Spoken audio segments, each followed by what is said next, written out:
मियाँ मुहम्मद बख्श ने जो भी लिखिया ना वो बेहतरीन लिखिया ते जो भी लिखिया गया उन्होंने किसी मकसद के वास्ते लिखिया गया। इस तरह मियाँ साहब ने इंसान नूं ओहदी औकात भी दसी है कि वो शेरां दे विच बाजवा साहब बयान करन दे भी किस तरह मियाँ साहब ने दसिया। मियाँ साहब ने ये बारे शाह साहब ने दसिया वो तो उन्होंने दसने भी उन्होंने बंदे की औकात किस तरीके ना याद कराई है। उन्होंने कहा जान दीवारी डराउना बने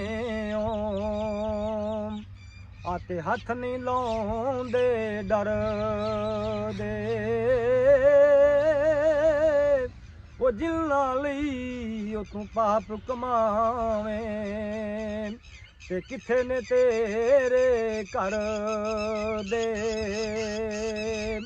ओ कसी बुकी ओ मिट्टी पाउंदे आते कर दे टेरो चेरा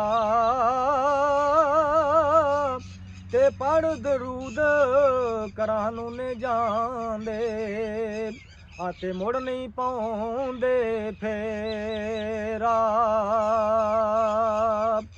जान दीवारी तू डराउना बने आते हथ नहीं लाउंदे डर दे ते वेड़े पैर पसार प्यो तू आते कड्डो कड्डो जे कर दे हाथी दफन जिन्हानू करिए आते लै गया से उन्हां दी ते दूर गया दी अडीक हमेशा आते दिल तो मूल ना जांदी।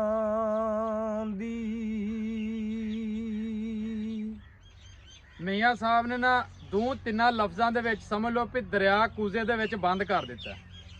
ये इंसान की असल हकीकत ते कहानी ये सी जिहड़ी मियाँ साहब ने लिख दी है। पर मैं ना बंदियां नूं इहदे तो कुछ समझना चाहिए, सीखना चाहिए।